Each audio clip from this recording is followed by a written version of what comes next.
Hello friends, நான் உங்கள் நலம் விரும்பி. டுடே அஸ்ஸாமில் நடந்த ஒரு இன்சிடென்ட் பற்றி தான் இந்த வீடியோ. யாரும் வீடியோ ஸ்கிப் பண்ணாமல் பாருங்கள். அதாவது ஜூன் 18 அன்னைக்கு என்ன நடந்துச்சுன்னா, டியூஸ்டே ஒரு போலீஸ் ஆஃபீஸர் வந்து சூசைட் பண்ணிட்டு இறந்துருக்காங்க. அது என்ன ரீசன், எதனால் இறந்தாரு அப்படிங்கிறத நான் வீடியோவில் சொல்கிறேன். ஸ்கிப் பண்ணாமல் பாருங்கள். அந்த நியூஸ் பார்த்ததுமே ரியலி நான் வந்து ரொம்ப எமோஷ்னல் ஆகிட்டேன். கண்டிப்பாக உண்மையிலேயே எனக்கே அழுக வந்துருச்சு. ஏன் அப்படின்னா, அந்த நியூஸ் வந்து எதனால் அவர் சூசைட் பண்ணிக்கிட்டாரு அப்படிங்கிற விஷயத்த கேட்டிங்கன்னா கண்டிப்பாக வந்து உங்களுக்குமே அந்த மாதிரி எமோஷ்னல் ஆகிடுவீங்க. யார் இந்த சிலாதித்யா செட்டியா அப்படிங்கிறத ஃபஸ்ட்டு பார்ப்போம்.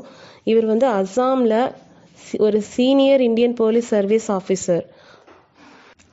இவர் அஸ்ஸாம் கவர்மெண்ட்டில் ஹோம் அண்ட் பொலிட்டிக்கல் டிபார்ட்மெண்ட்டில் வந்து செக்ரட்டரியாக வந்து இவர் வந்து சர்வீஸ் பண்ணிகிட்டு இருந்திருக்காரு. இவரோட ஒய்ஃப் வந்து ஆல்ரெடி வந்து கேன்சர்னால் சஃபர் ஆகிட்டு இருந்திருக்காங்க. அவங்களும் வந்து ஹாஸ்பிட்டலில் அட்மிட் பண்ணி அவங்களுக்கும் ட்ரீட்மெண்ட் போயிட்டே இருந்திருக்கு. அந்த ஸ்டேட் போலீஸ், அதாவது அஸ்ஸாம் ஸ்டேட் போலீஸ் என்ன சொல்லியிருக்காங்கன்னா, அவர் வந்து சீக்கிரமாக வந்து இந்த முடிவை எடுத்துட்டாரு. அதாவது அவங்க ஒய்ஃப் இறந்த நியூஸை கேட்டுட்டு அவர் சீக்கிரமாக இந்த முடிவை எடுத்துட்டாரு அப்படின்னு சொல்லியிருக்காங்க. அவர் டிபார்ட்மெண்ட்டில் இருந்திருக்காரு. அந்த நேரத்தில் வந்து அவருக்கு ஃபோன் வந்திருக்கு ஹாஸ்பிட்டலில் இருந்து. அப்போ வந்து அவங்க ஹாஸ்பிட்டலில் இருந்து அவங்க ஒய்ஃப் இறந்துட்டாங்க அப்படின்னு சொன்னதும் உடனே இவர் வந்து கன் எடுத்து அவரை வந்து ஷூட் பண்ணிக்கிட்டாரு, சூசைட் பண்ணிக்கிட்டாரு. அங்கே உள்ள போலீஸ் ஆஃபீஸர்ஸ்லாம் என்ன பண்ணியிருக்காங்கன்னா, இதை வந்து சொல்லியிருக்காங்க, இந்த மாதிரி சீக்கிரமாகவே வந்து அவர் முடிவு பண்ணிட்டாரு, இந்த மாதிரி அவரோட வாழ்க்கையை முடிச்சுக்கணும் அப்படின்னு சொல்லிட்டு அவரே முடிவு எடுத்துட்டாரு அப்படின்னு சொல்லிட்டு வருத்தமாக சொல்லியிருக்காங்க.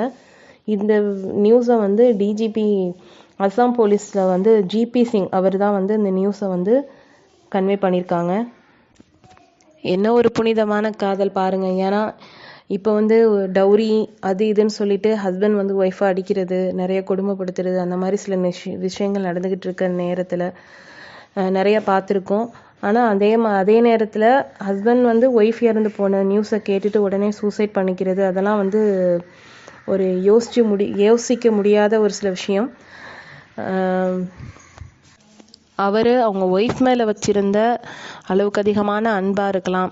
எதனால் அவர் வந்து உடனே சடனாக அப்படின்னா அப்போ அவங்க வாழ்ந்த வாழ்க்கை வந்து அந்த மாதிரி இருந்திருக்கலாம், அவங்களோட அன்பு.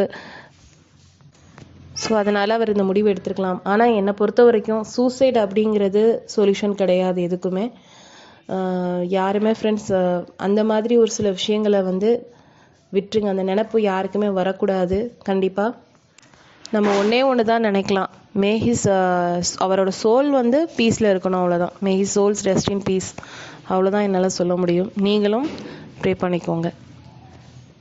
பாய், have a good day and Jai Hind.